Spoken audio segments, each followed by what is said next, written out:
Selamat pagi, Jemaat Gereja Khusus Ketapang yang Tuhan Yesus kasihi. Saya berdoa dimanapun kita berada, kita senantiasa diberikan kekuatan, kesehatan, dan sukacita di dalam menjalani hari-hari ke depan. Mari sebelum kita merenungkan firman Tuhan, kita berdoa terlebih dahulu.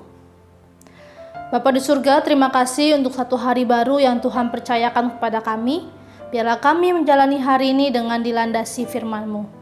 Tolong kami agar dapat memahami dan melakukan firman-Mu dalam kehidupan sehari-hari kami. Hanya dalam nama Tuhan Yesus kami berdoa. Amin. Perenungan firman Tuhan hari ini terambil dari Efesus pasal yang pertama, ayat yang ke-7 hingga yang ke-14. Saya akan membacakannya untuk kita semua.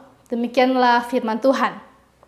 Sebab di dalam Dia dan oleh darahnya kita beroleh penebusan, yaitu pengampunan dosa menurut kekayaan kasih karunia-Nya yang dilimpahkannya kepada kita dalam segala hikmat dan pengertian.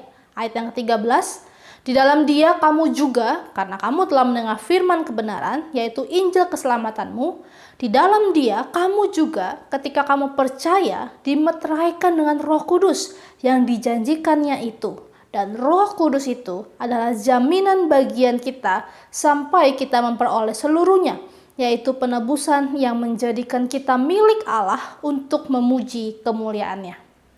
Di awal suratnya kepada jemaat di Efesus yang hidup di tengah masyarakat penyembahan berhala, Paulus menekankan kekayaan orang-orang Kristen di dalam Kristus. Kita akan menemukan frasa di dalam Kristus atau di dalam Dia yang terus-menerus diulang oleh Paulus di pasal yang pertama, ayat yang pertama hingga yang ke-14. Paulus ingin menegaskan bahwa Allah Bapa telah membuat kita kaya di dalam Yesus Kristus dan di dalam Kristuslah kita menerima segala berkat rohani.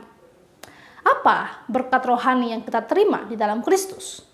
Secara khusus di ayat yang ke-7 sampai yang ke-14, berkat rohaninya adalah dosa-dosa kita yang diampuni di dalam penebusan Yesus Kristus sehingga kita dapat bersatu kembali dengan Allah, memanggilnya sebagai Bapa, dan terlebih lagi di dalam Yesus Kristus keselamatan kita dijamin oleh Roh Kudus yang dimeteraikan di dalam hati kita.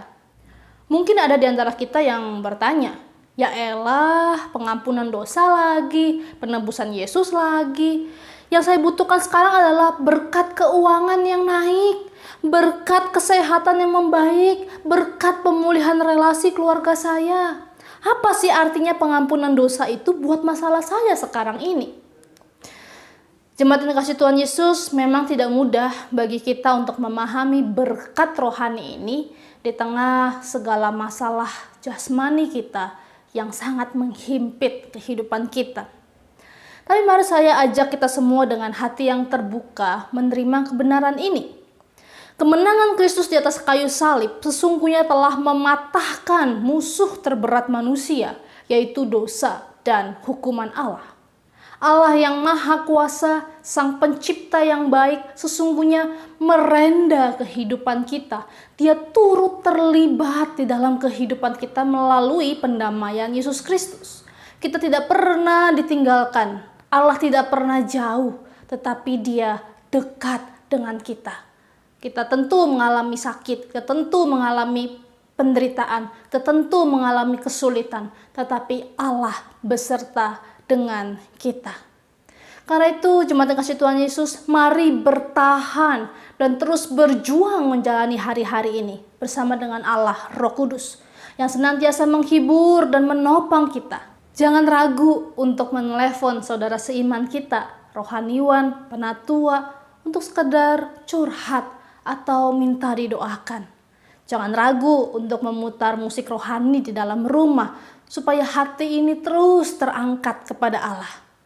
Mari kita saling menguatkan sebagai keluarga Allah, karena Tuhan Yesus sungguh nyata dan hadir di dalam kehidupan kita. Amin. Mari kita berdoa. Bapa dalam surga, terima kasih untuk karya penebusan Yesus. Terima kasih untuk Roh Kudus yang menjamin keselamatan kami. Biarlah kebenaran ini menopang kami untuk menjalani hari-hari kami. Tolong kami ya Tuhan, hanya dalam nama Tuhan Yesus kami sudah berdoa. Amin.